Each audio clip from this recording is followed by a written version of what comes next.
옛날 어느 산골 마을에 소백산 자락 깊은 곳에 자리한 조용한 동네가 있었어요.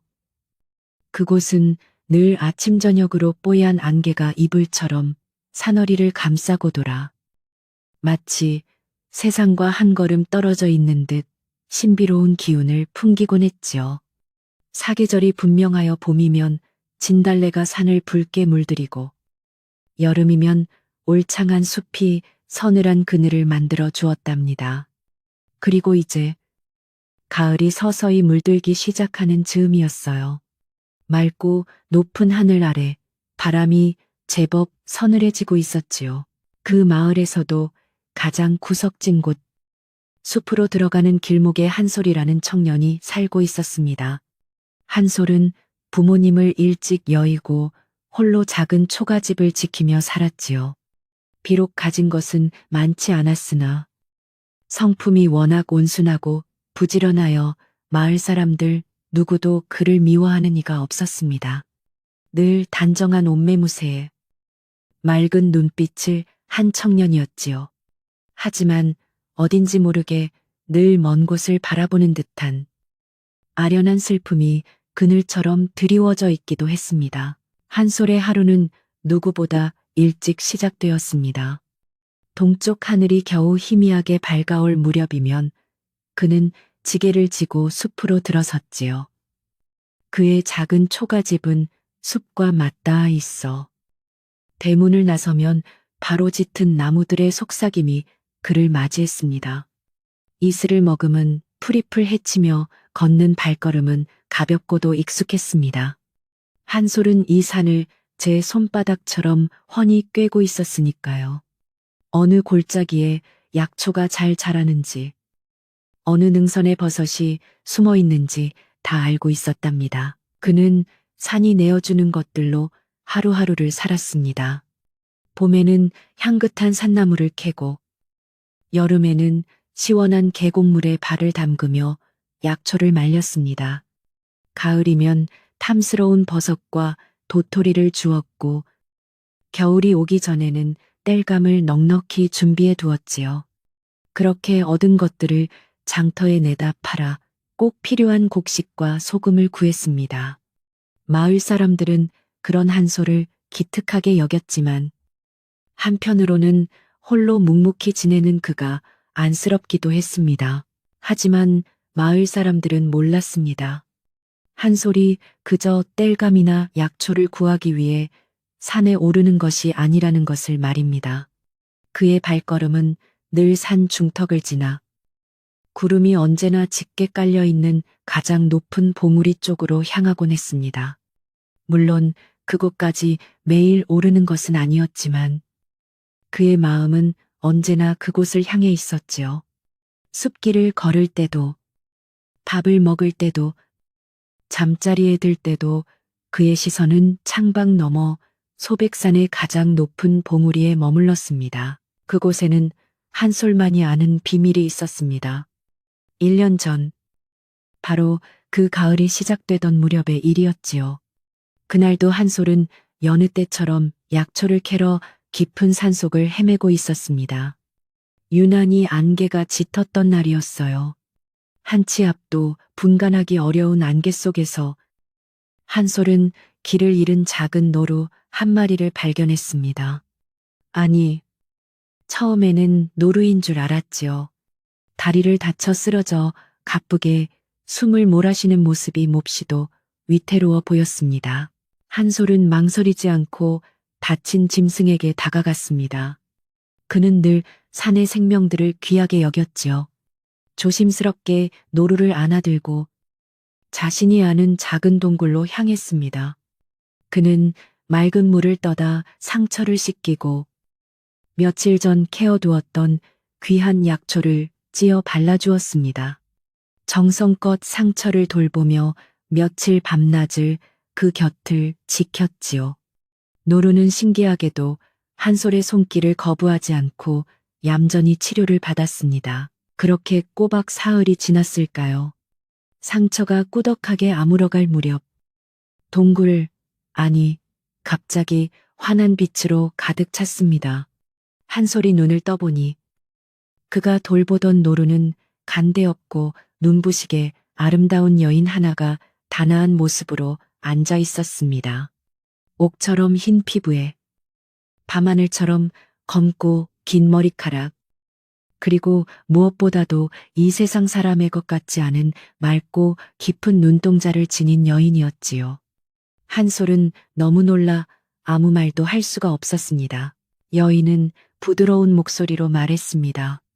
저를 구해주셨습니다. 마음씨 고운 분.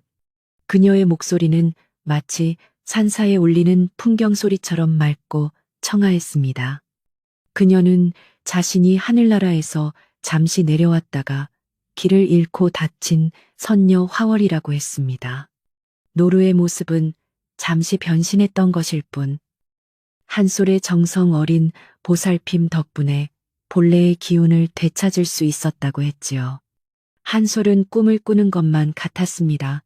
그날 이후 한솔과 화월은 숲속 동굴에서 함께 시간을 보냈습니다.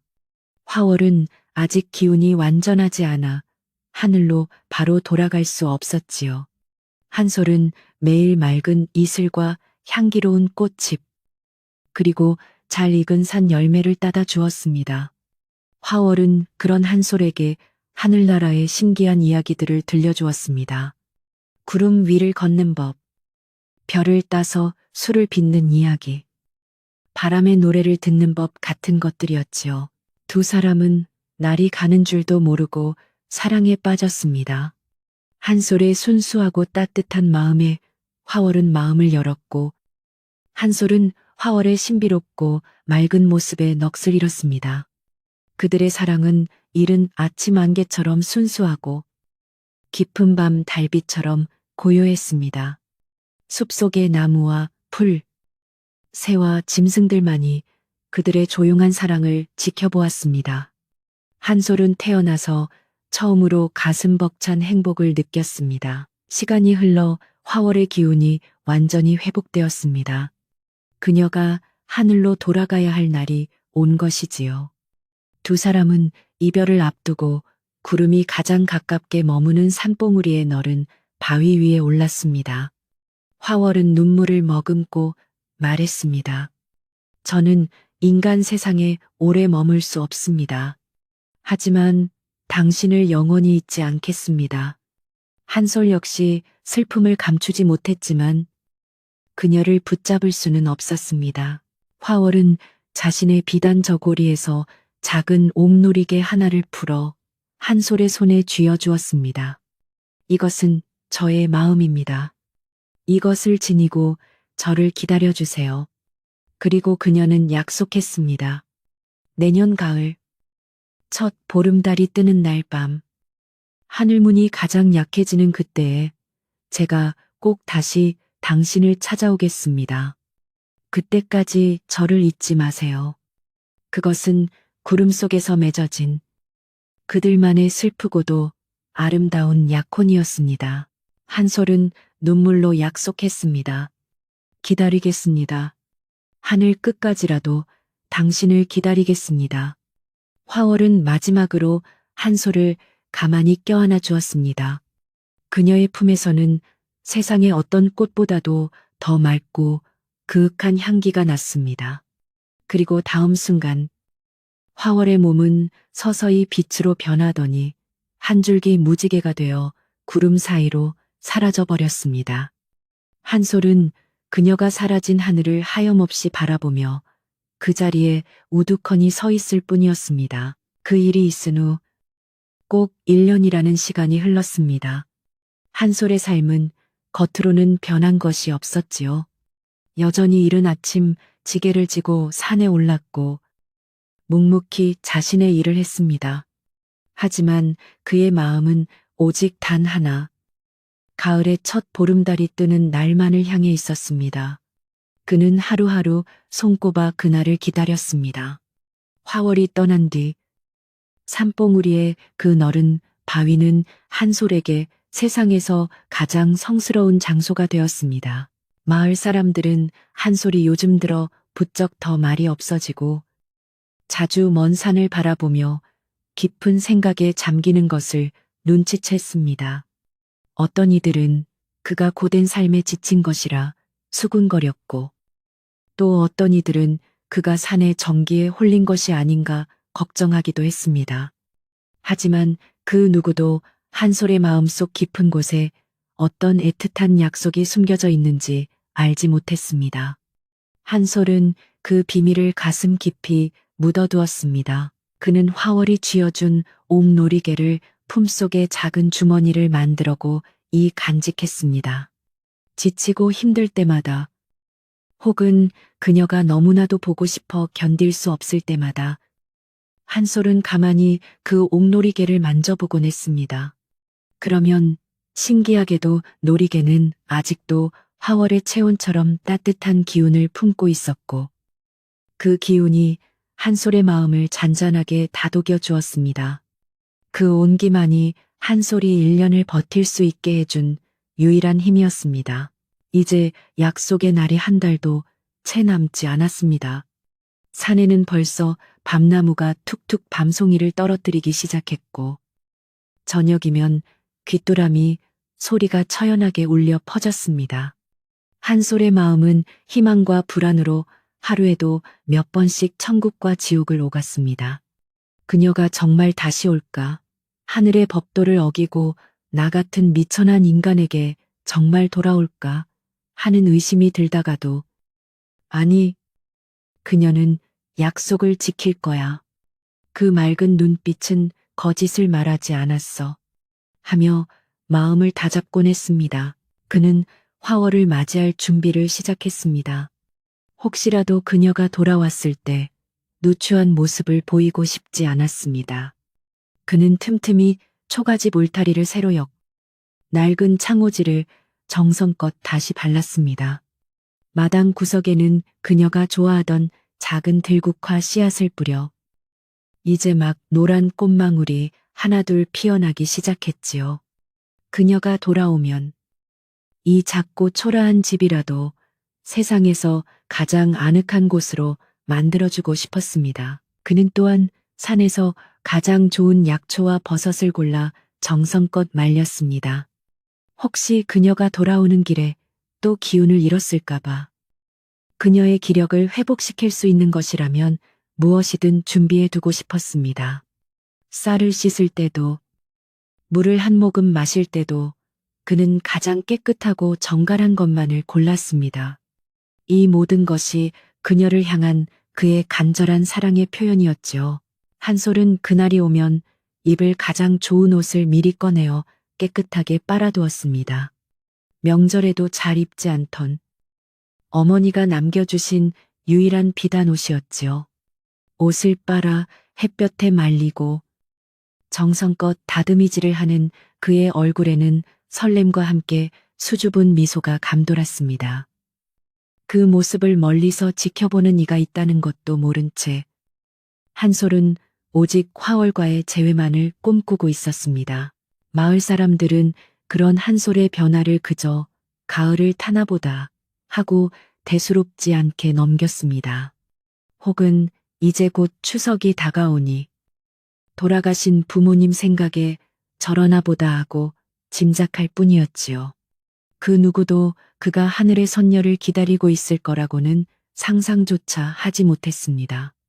한솔의 비밀은 소백산의 짙은 안개처럼 그와 산봉우리 사이에만 조용히 감춰져 있었습니다. 그의 작은 초가집 부엌 선반에는 그가 산에서 주워온 예쁜 조약돌들이 가지런히 놓여 있었습니다. 화월과 함께 숲을 거닐 때 그녀가 참 예쁘다고 말했던 돌들이었지요. 한솔은 그 돌들을 매일 닦으며 그녀와의 추억을 되새겼습니다. 그녀의 목소리, 그녀의 미소, 그녀의 몸에서 나던 그윽한 난초 향기까지 무엇 하나 잊은 것이 없었습니다. 그 기억들이 있기에 그는 외롭지 않았습니다. 어느덧 저녁이 되어 한솔은 마당의 툇마루에 걸터 앉았습니다. 서쪽 하늘이 붉게 물들고 산봉우리에는 어김없이 구름이 피어오르고 있었습니다.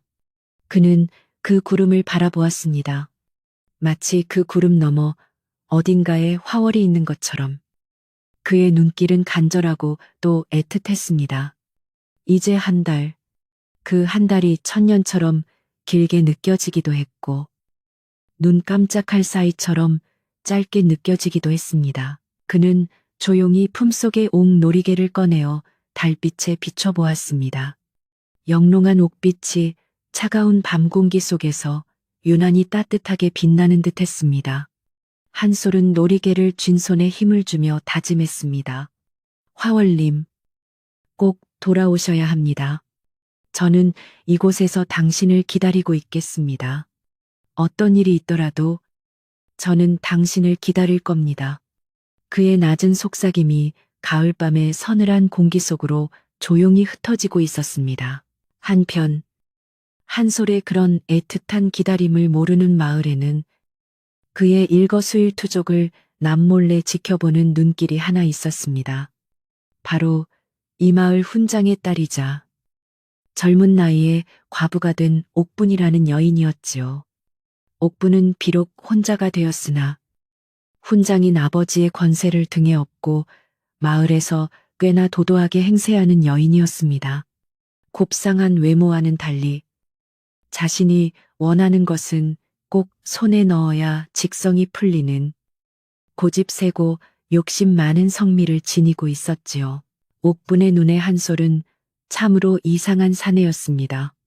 마을에서 가장 가난한 축에 속하면서도 언제나 그 행색이 흐트러짐 없이 단정했지요.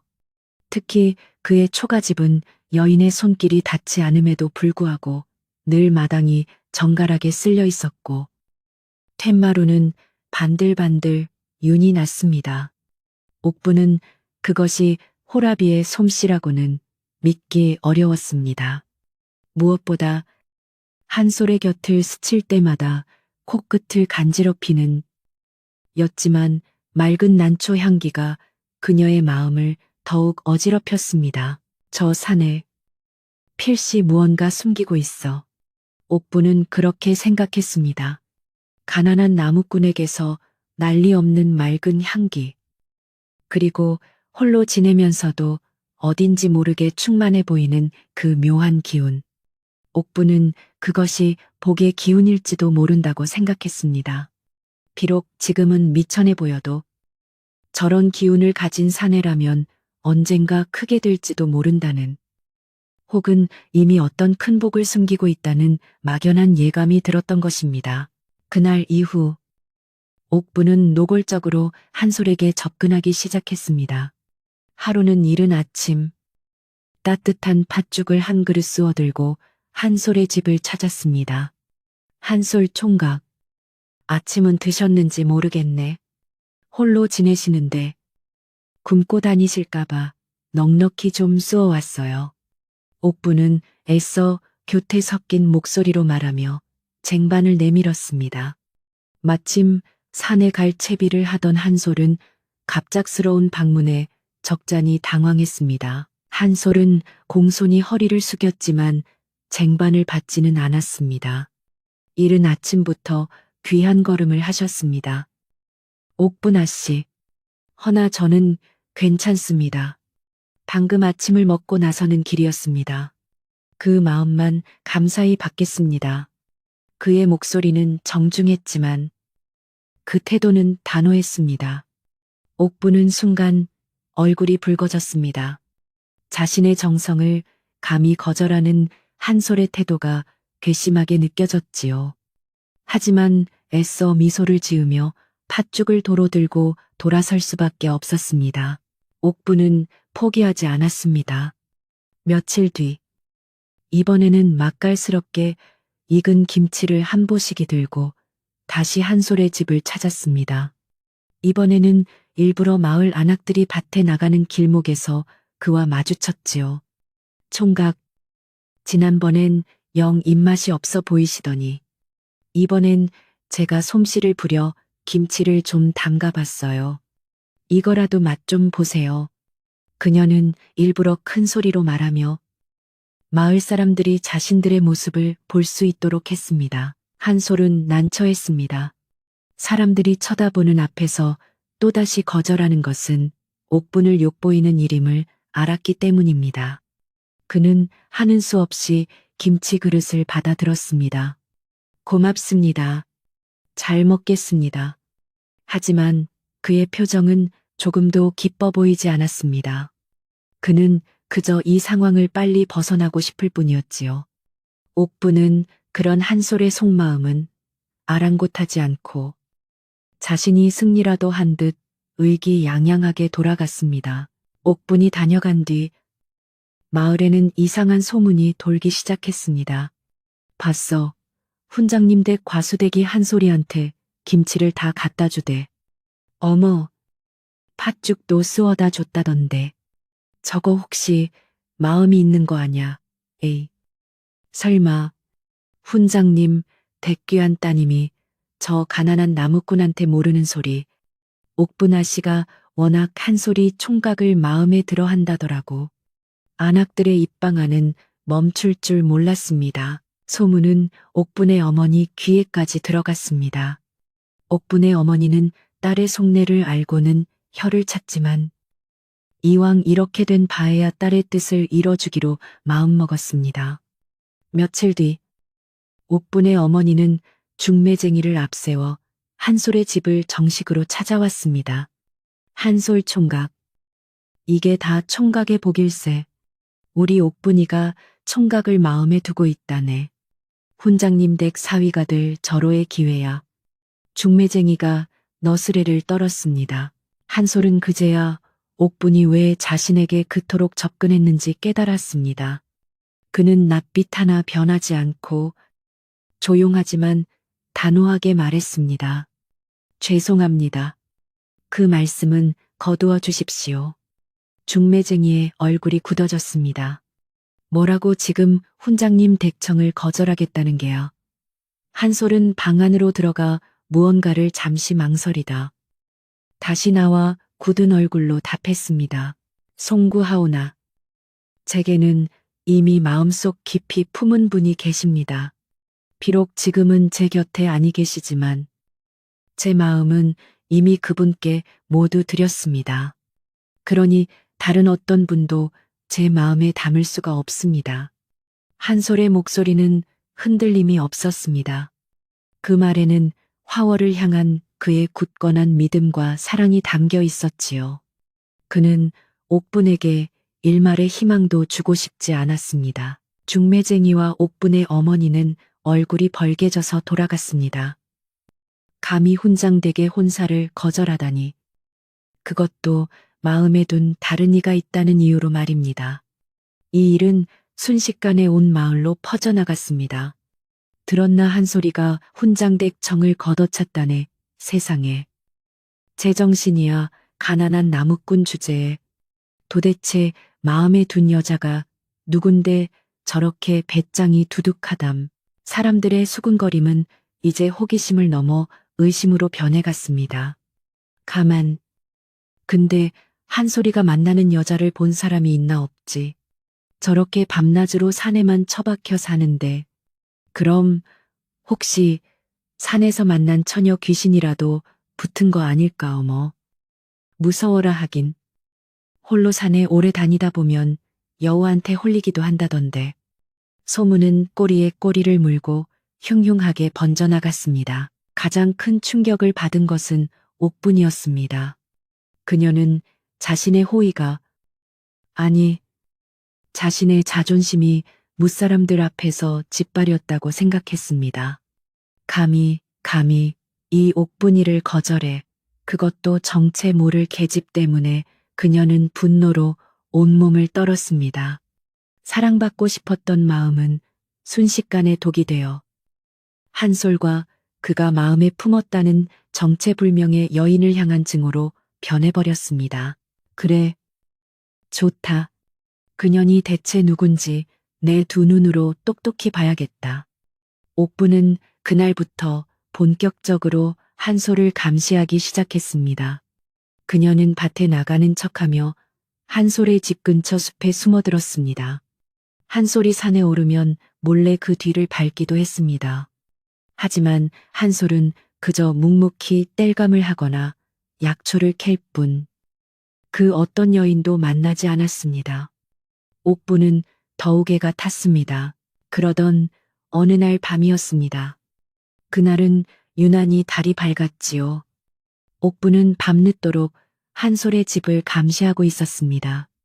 한솔은 잠자리에 들지 않고 마당 툇마루에 홀로 앉아 있었습니다. 그는 하염없이 저 멀리 소백산 봉우리를 바라보고 있었습니다. 그의 눈빛은 옥분이 이제껏 본 적 없는 깊은 그리움으로 가득 차 있었지요. 그리고 옥분은 들었습니다. 한솔이 아주 낮은 목소리로 누군가의 이름을 부르는 것을. 화월님, 이제 정말 얼마 남지 않았습니다. 한솔의 목소리는 바람결에 섞여 희미하게 들려왔습니다. 옥부는 숨을 죽였습니다. 화월, 그게 그년의 이름이구나.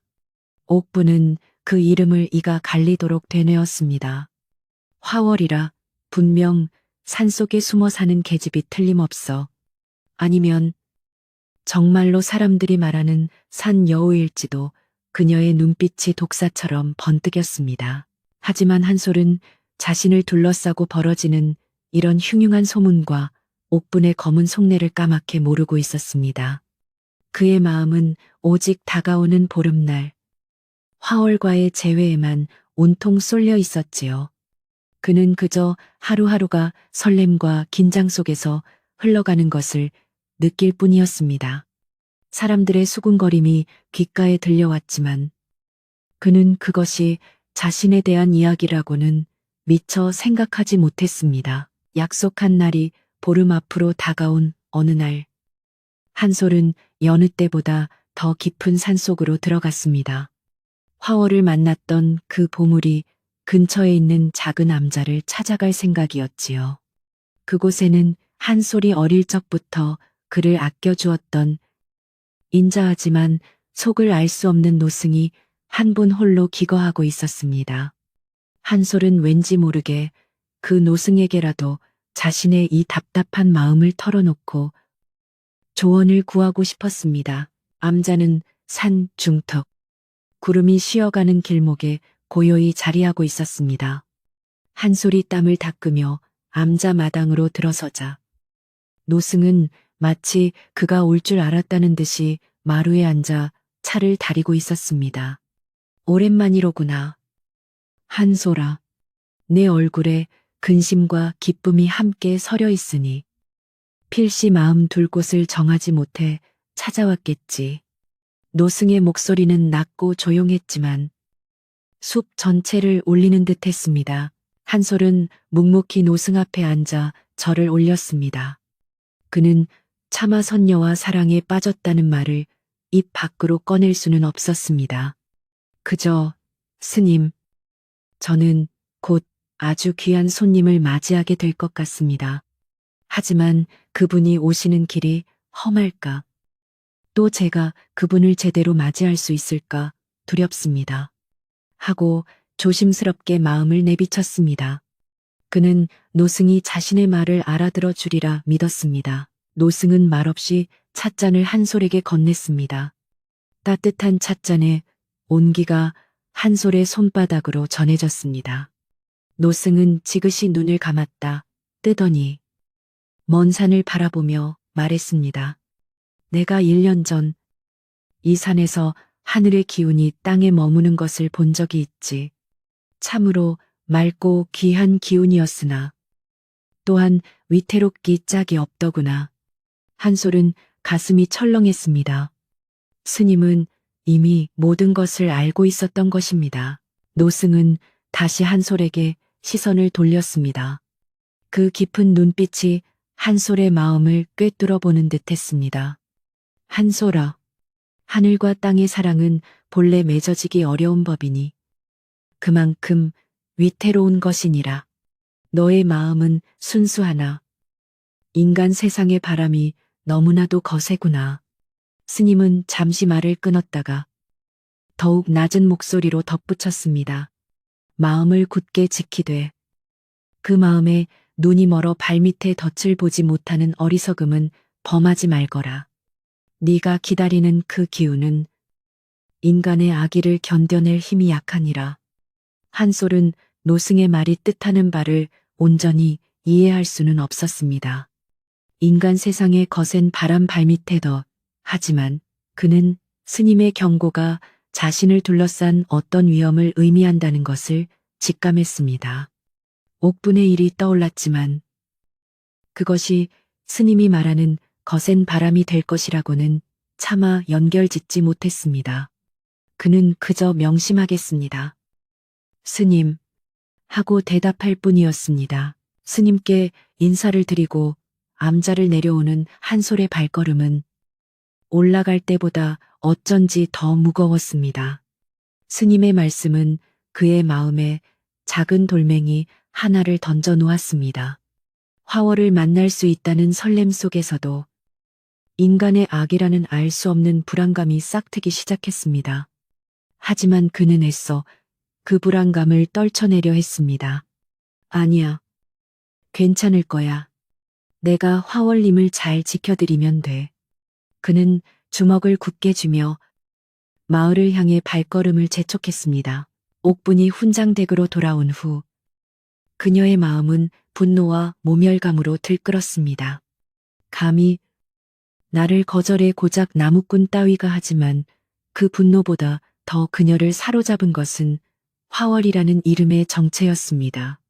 며칠을 뜬 눈으로 세우다시피 하며 옥부는 한솔의 뒤를 더욱 집요하게 캐기 시작했습니다.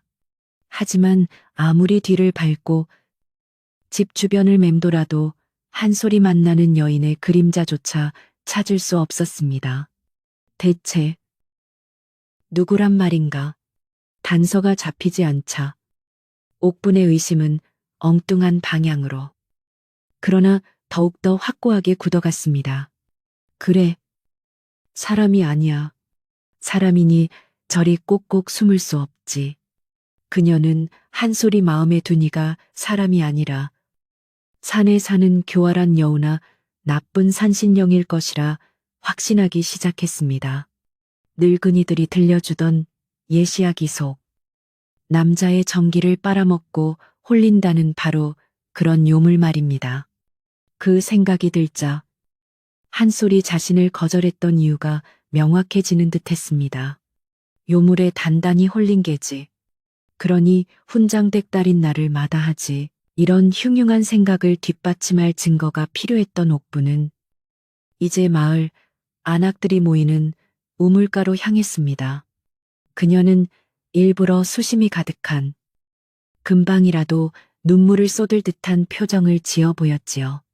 아휴, 옥분 아씨, 무슨 근심이라도 있으신가 한 안악이 묻자. 옥분은 기다렸다는 듯이 한숨을 내쉬며 말했습니다. 아닙니다. 그저 한솔 총각이 요즘 영 걱정이 되어서요. 얼마 전 저희 집에 다녀간 이후로 사람이 통 달라진 것 같지 뭐예요. 자꾸만 혼잣말을 하고 멍하니 산만 바라보고 그녀는 목소리를 낮추며 결정적인 한마디를 덧붙였습니다. 글쎄, 밤이면 화월이라는 이상한 이름만 부른다지 뭐예요. 아무래 엠도산에서 나쁜 것을 본 게 아닌가 걱정이 태산입니다.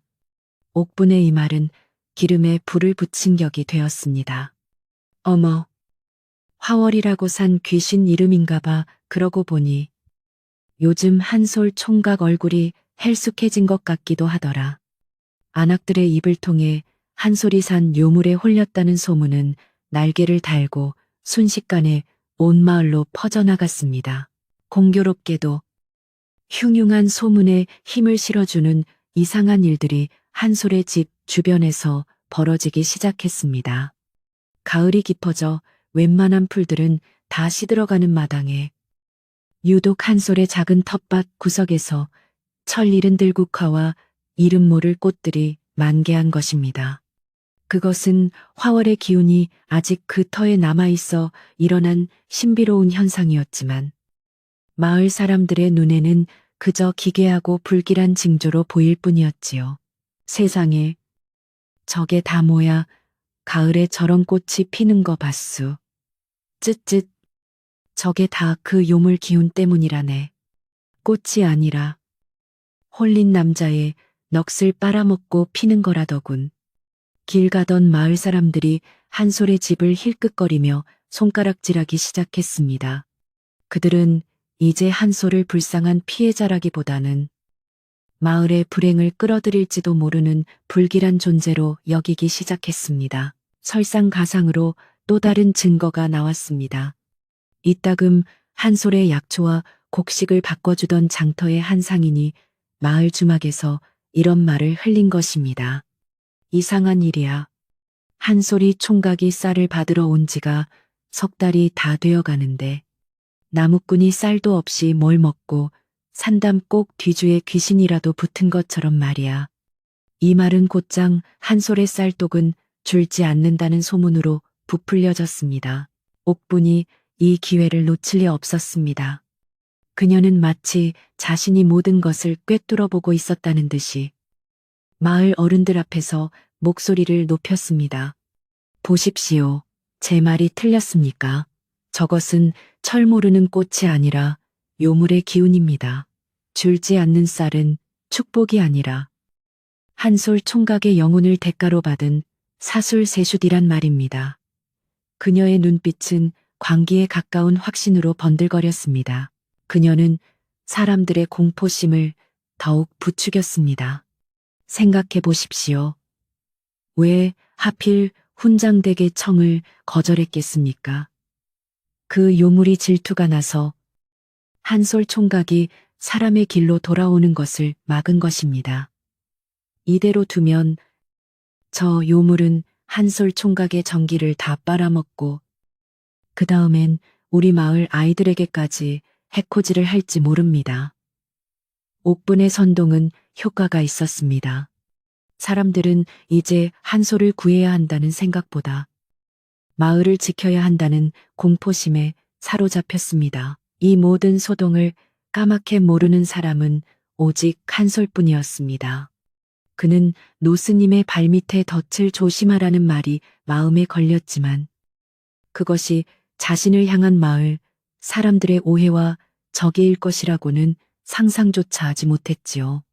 그는 그저 화월을 다시 만나지 못할까봐 혹은 하늘의 법도가 너무 엄해 그녀가 오지 못할까봐 생기는 자신만의 불안감이라고 애써 치부해버렸습니다. 약속의 날, 즉 가을의 첫 보름달이 뜨는 추석이 불과 며칠 앞으로 다가왔습니다. 한솔은 그 어느 때보다도 선명하게 화월의 기운을 느낄 수 있었습니다. 그의 작은 초가집 주변의 공기는 왠지 모르게 더 맑고 향기로워지는 듯 했습니다. 마당의 작은 우물물은 유난히 달고 시원해졌지요. 그리고 무엇보다도 해질녘이면 소백산 봉우리 위로 언젠가 그녀가 떠날 때 보았던 것과 같은 오색구름이 희미하게 감도는 것이었습니다. 한솔의 가슴은 벅찬 기대로 터질 것 같았습니다. 오시는구나. 틀림없이 오시는구나. 그는 이제 한 달이 넘게 자신을 괴롭혔던 모든 불안과 의심을 떨쳐버렸습니다. 화월은 약속을 지키러 오고 있었습니다. 그는 그날 밤 노스님의 경고 따위는 완전히 잊은 채 오랜만에 깊고 편안한 잠에 빠져들었습니다. 그는 오직 그녀와의 재회만을 꿈꾸고 있었습니다. 하지만 옥분 역시 그 기묘한 하늘의 징조를 보았습니다. 혹은 마을 사람들이 요즘 해질녘마다 한솔이네 집 뒤 산봉우리에 이상한 구름이 뜬다고 수군거리는 소리를 들었습니다. 옥분은 이제 때가 왔다고 직감했습니다. 요물이 드디어 본색을 드러내는구나. 보름달이 뜨는 날, 기운이 가장 강해지는 그때에 분명 무슨 일을 벌일 게야. 그녀는 자신의 아버지를 움직이기로 결심했습니다. 옥분은 곧장 아버지인 훈장에게 달려갔습니다. 그녀는 눈물까지 글썽이며 애원했습니다. 아버님, 마을이 위험합니다. 한솔 총각을 홀린 그 요물이 보름날 밤에 큰 재앙을 내릴 징조입니다. 저 하늘의 오색 구름이 바로 그 증거입니다. 사람들의 불안이 극에 달했습니다. 그녀는 사실을 교묘하게 왜곡하여 한소를 구하는 것이 아니라 마을을 구해야 한다고 아버지를 설득했습니다. 훈장은 본래 이성적인 사람이었으나 하나뿐인 딸의 간곡한 청과 나날이 흉흉해지는 마을, 민심을 더 이상 외면할 수 없었습니다. 정녕 그 요물이 마을에 해를 끼칠 거라 생각하느냐 틀림없습니다. 아버님, 이대로 두면 안 됩니다. 보름달이 뜨기 전에 우리가 먼저 그 요물의 근거지를 쳐야 합니다. 옥분의 목소리에는 단호함이 서려 있었습니다. 결국 훈장은 고개를 끄덕였습니다. 그는 마을에서 기가 세다는 젊은 장정 몇몇과 애군을 쫓는다는 마을의 늙은 무당까지 불렀습니다. 듣거라. 오는 보름날 밤, 달이 가장 높이 떴을 때 우리는 한솔의 집으로 간다. 그곳에 둥지를 튼 요사스러운 기운을 몰아내고 한솔을 구한 뒤 마을의 안녕을 되찾을 것이다. 훈장의 말에 옥부는 아무도 모르게 잔인한 미소를 지었습니다. 모든 계획은 일사천리로 진행되었습니다. 장정들은 횃불을 준비하고 굵은 동아줄을 챙겼습니다. 늙은 무당은 팥과 소금을 준비하며 요물을 쫓아낼 주술을 외울 준비를 했습니다. 마을 사람들 중 일부는 두려워하면서도 이 기회에 흉흉한 소문의 근원을 뿌리 뽑아야 한다며 동조했습니다. 그들은 한솔이 겪을 고통이나 슬픔 따위는 안중에도 없었습니다. 오직 자신들의 공포와 옥분의 복수심만이 그들을 움직이고 있었습니다. 바로 그 시각, 다가올 운명은 꿈에도 모르는 한솔은 마지막 준비에 여념이 없었습니다.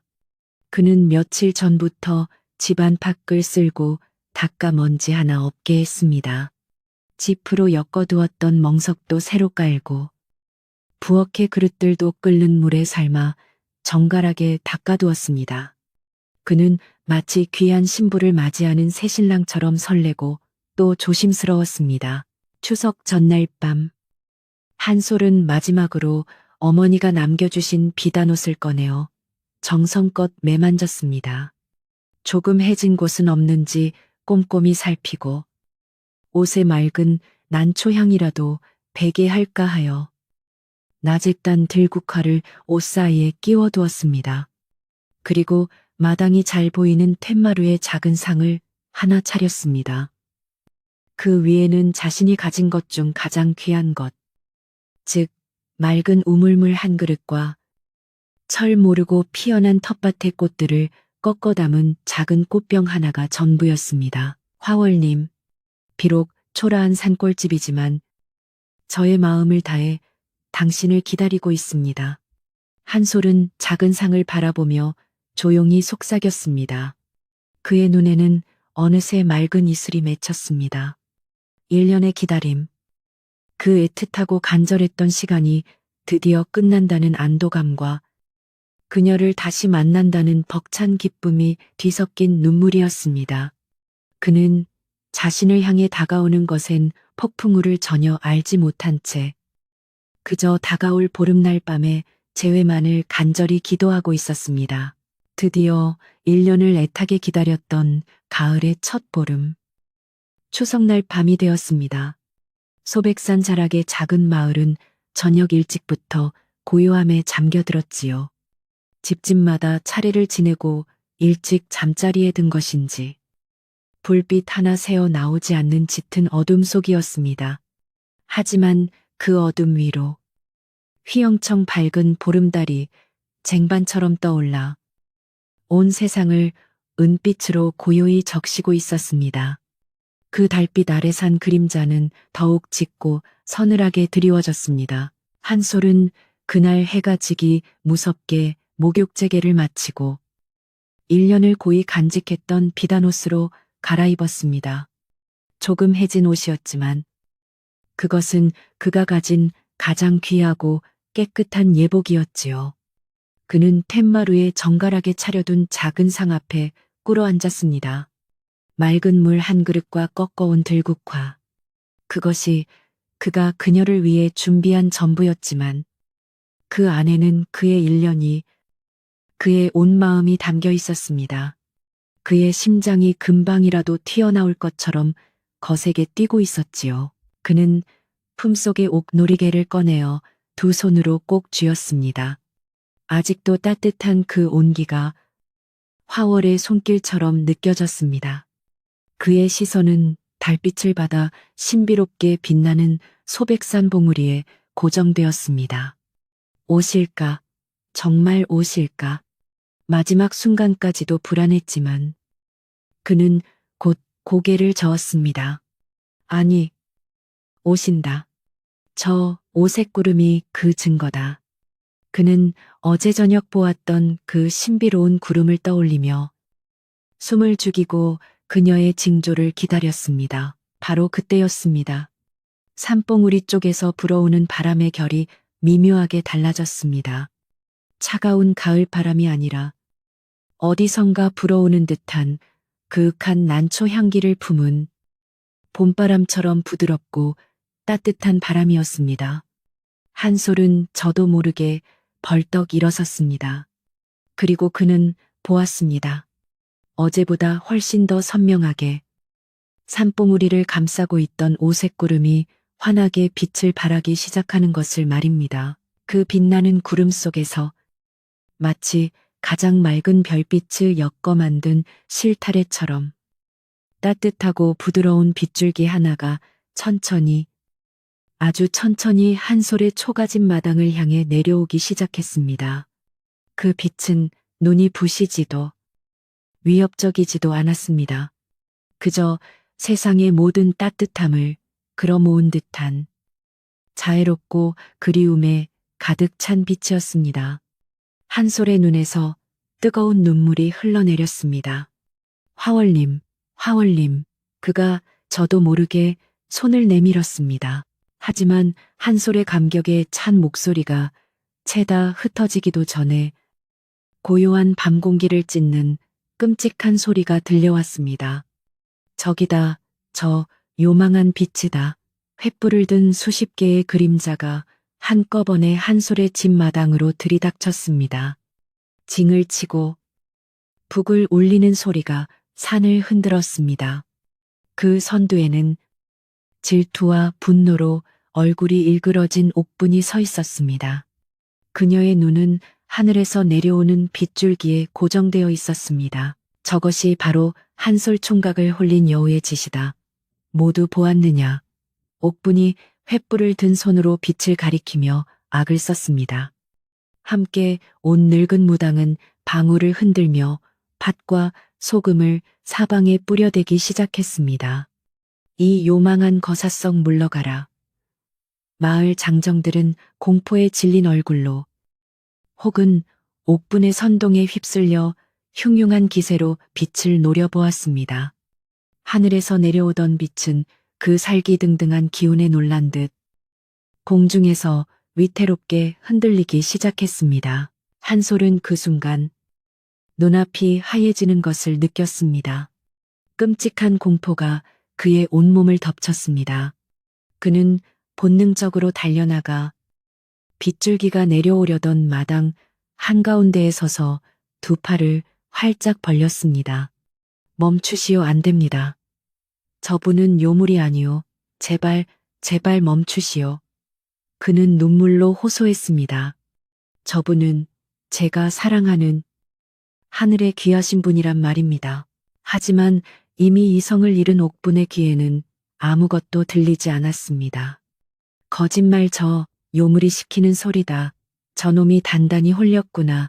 모두 보아라. 저 빛이 한소리를 완전히 삼키려 한다. 그녀는 더욱 교활하게 사람들을 부추겼습니다. 저 빛을 없애야 한다. 어서 횃불을 던져라. 저 빛을 태워버려야 마을이 산다. 그녀의 목소리는 이미 사람의 것이 아니었습니다. 안 돼, 한솔이 절규했지만 이미 몇몇 장정들이 옥분의 말에 따라 횃불을 하늘의 빗줄기를 향해 힘껏 던졌습니다. 휙, 휙, 불붙은 나무 막대기들이 공기를 가르며 날아갔습니다. 빗줄기는 불길이 닿을 때마다 마치 고통스럽다는 듯이 혹은 더러운 것을 피하려는 듯이 더욱 심하게 요동쳤습니다. 빛은 더 이상 내려오지 못하고 공중에서 불안하게 멈춰섰습니다. 모두 멈추시오. 바로 그때 어둠 속에서 쩌렁쩌렁한 목소리가 울려 퍼졌습니다. 지팡이를 짚은 노승이 땀을 뻘뻘 흘리며 마당으로 들어서고 있었습니다. 그는 흉흉한 소문을 듣고 한 소리 걱정되어 한달음에 산을 내려온 것이었습니다. 이 어리석은 것들아, 너희가 지금 무슨 짓을 하고 있는지 아느냐? 저것은 재앙이 아니라 이 산이 내린 축복이니라. 너희의 무지함이 큰일을 그르치고 있도다. 마을 사람들은 노승의 등장에 잠시 주춤했습니다. 그들은 스님을 존경하고 있었기에 감히 함부로 나서지 못했지요. 하지만 옥부는 달랐습니다. 다 된 밥에 제가 빠질까 두려웠던 그녀는 이성을 완전히 잃었습니다. 속지 마시오. 저 늙은 중도 저 요물과 한패일지 모릅니다. 저 빛이 바로 요물입니다. 그녀는 옆에 있던 장정의 손에서 가장 큰 횃불을 빼앗아 들었습니다. 네, 인연. 노승이 경악하여 지팡이를 들었지만 옥분의 몸은 이미 한소를 향해 날아가고 있었습니다. 네가 정녕 그 요물을 감싸고 돌겠다면 너에게 붙은 사술부터 먼저 태워주마. 옥부는 이 모든 일의 원흉이 한솔이라 생각한 듯 시뻘건 불길을 한솔의 얼굴을 향해 그대로 내리찍으려 했습니다. 한솔은 그 불길을 피하지 않았습니다. 그는 그저 하늘에 멈춰선 위태로운 빗줄기를 바라보며 모든 것을 체념한 듯 가만히 눈을 감았습니다. 화월님. 그의 입에서 마지막 이름이 새어나왔습니다. 옥분의 잔인한 미소와 함께 횃불이 한솔의 눈앞까지 다가왔습니다. 그 순간이었습니다.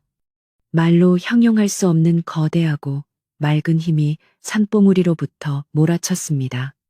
그것은 춥지 않았지만 그 어떤 폭풍보다도 강력한 바람이었습니다. 그 바람은 짙은 난초, 향기를 품고 있었지요.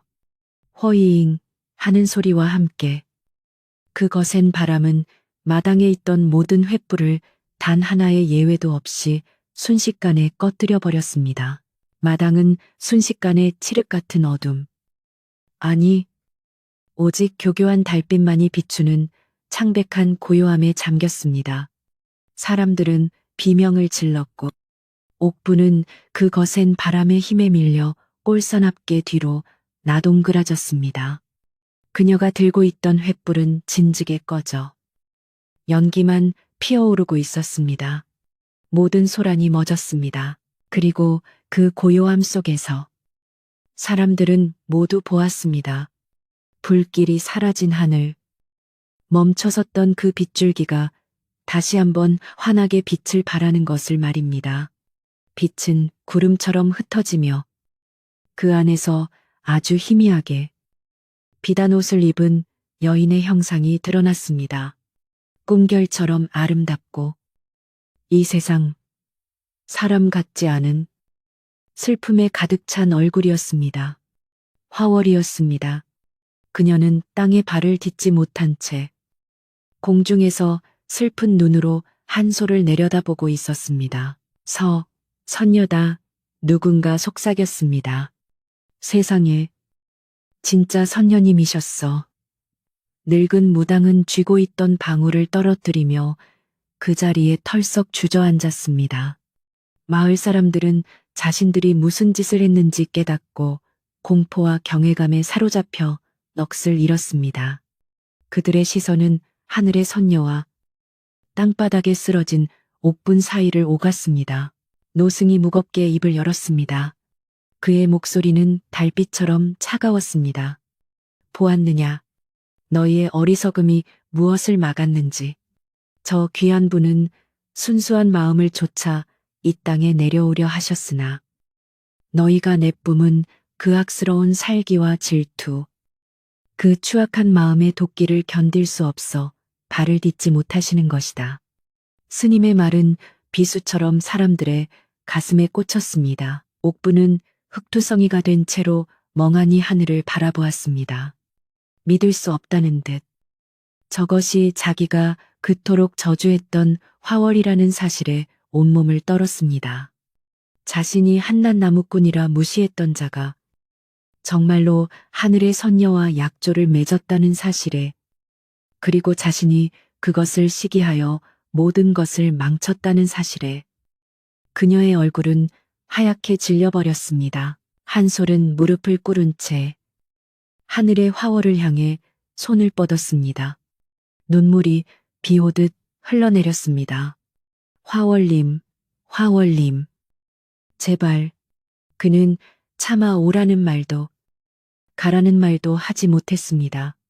화월의 형상은 그런 한솔을 바라보며 아주 천천히 고개를 가로저었습니다.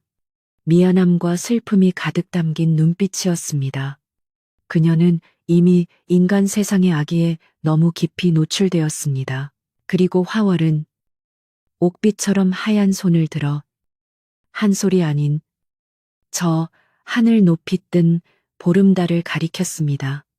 그리고 다시 구름으로 뒤덮인 산봉우리를 가리켰습니다.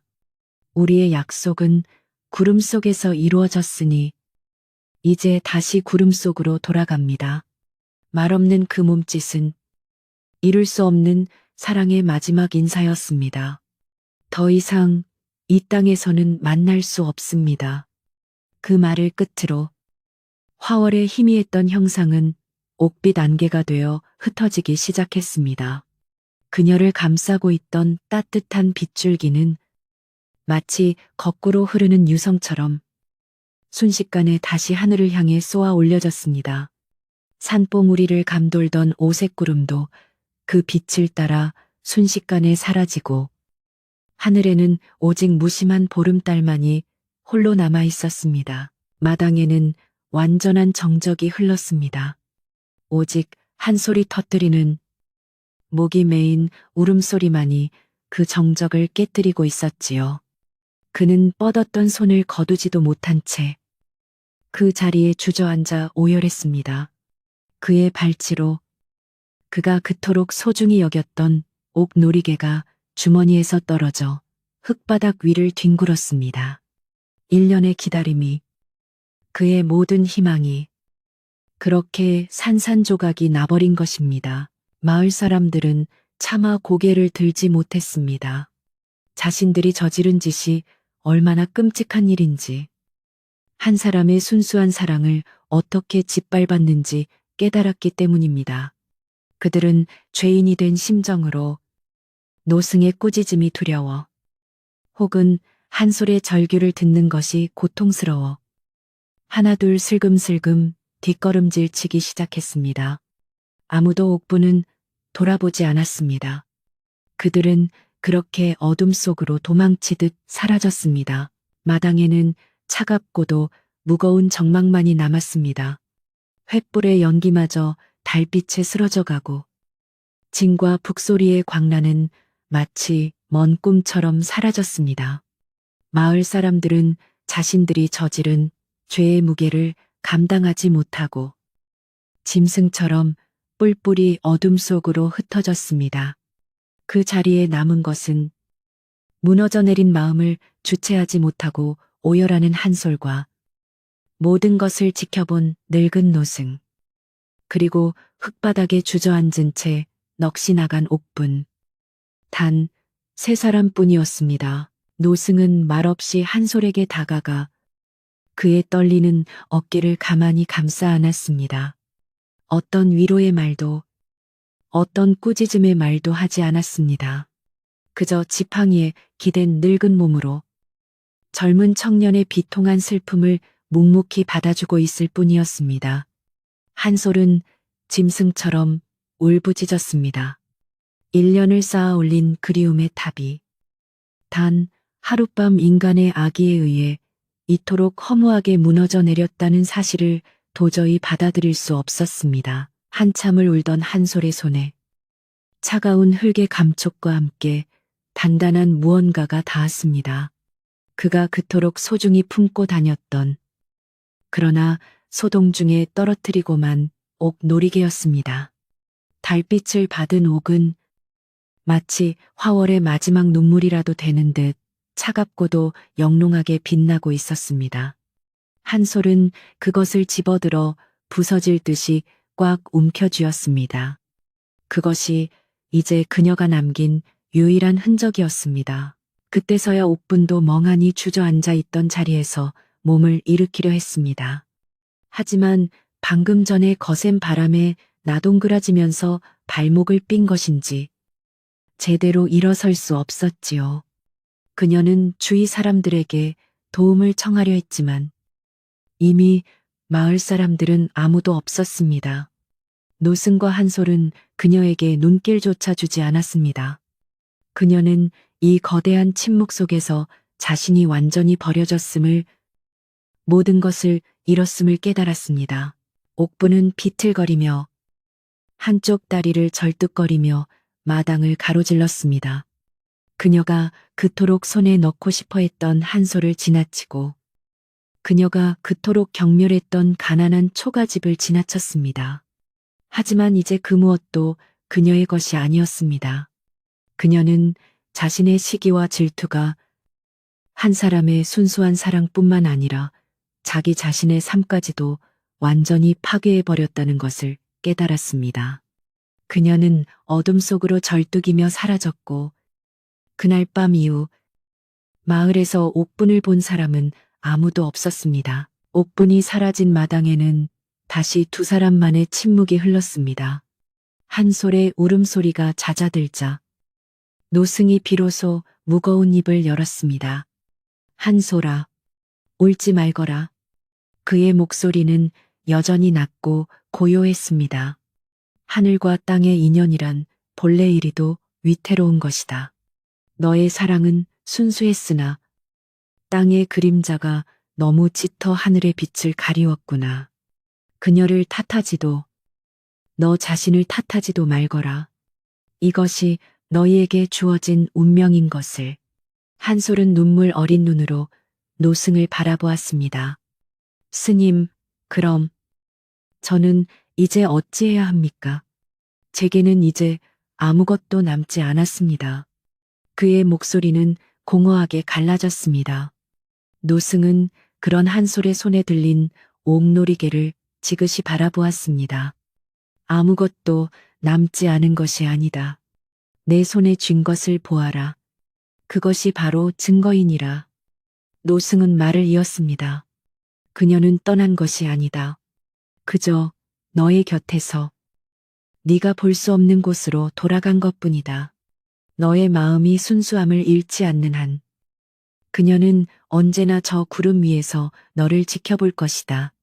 너희의 약조는 깨어진 것이 아니라 구름 속의 약혼으로 영원히 남게 된 것이니라.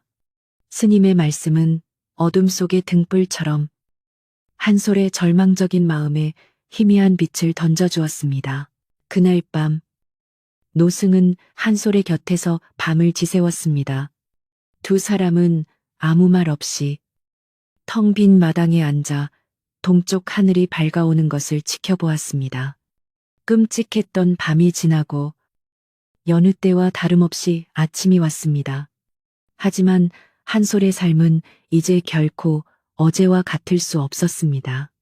그는 화월이 내려오려 했던 그 마당 한가운데 흙바닥에 무릎을 꿇고 한참을 앉아 있었습니다. 그날 이후 한솔은 다시는 지게를 지고 산에 오르지 않았습니다.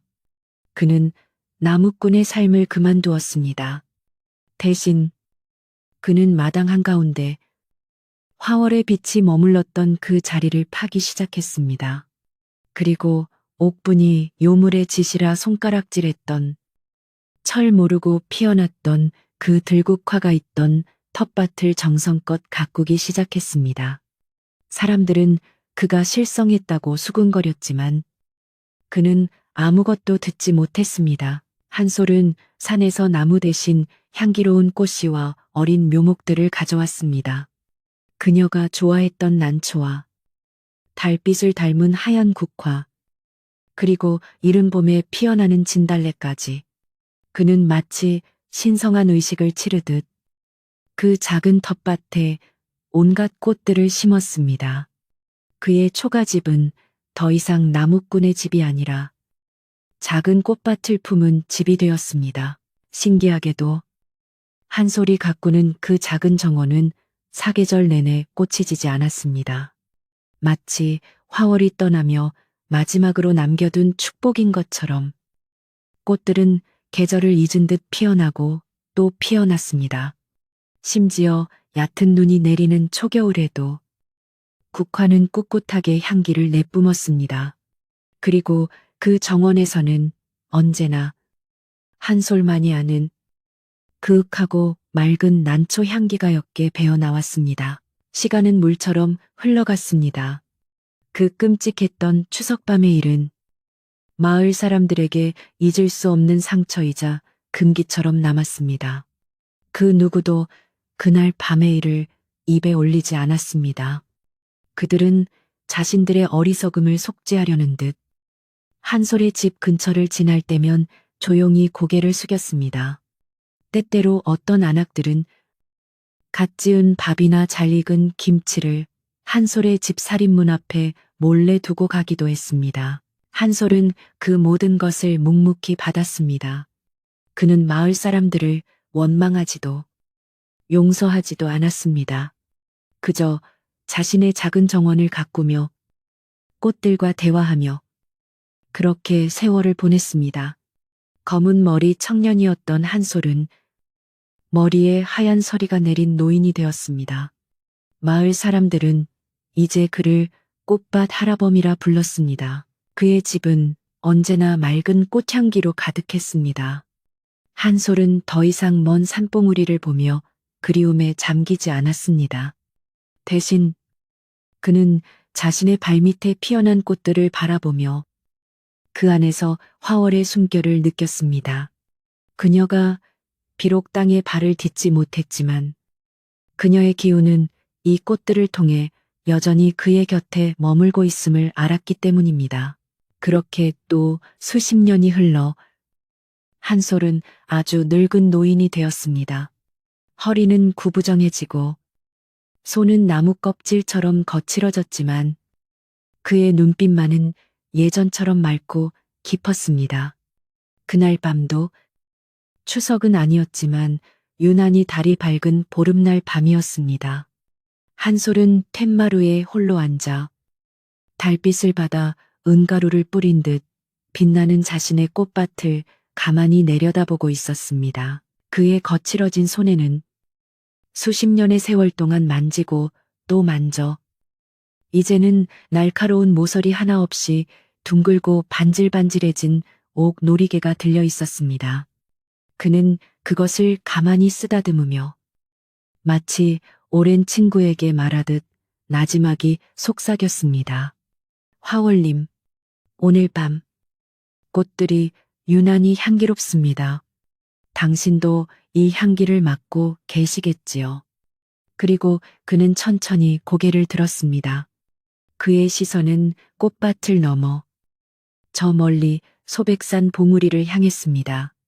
그곳은 예전과 다름없이 뽀얀 구름이 이불처럼 신비롭게 감싸고 있었습니다. 그는 그 구름을 바라보며 1년을 애태웠던 청년 시절의 자신이 아닌 모든 것을 받아들인 노인의 얼굴로 아주 편안하고 맑은 미소를 지었습니다. 한솔은 알았습니다. 그들의 약속은 깨어진 것이 아니었습니다. 구름 속의 약혼은 인간의 땅이 아닌 저 영원한 구름 속에서 온전히 지켜지고 있었던 것입니다. 그는 눈을 감았습니다. 달빛 아래 그의 작은 초가집에서 피어난 그윽한 꽃향기가 밤바람을 타고 소백산 자락의 온 마을로 퍼져나갔습니다.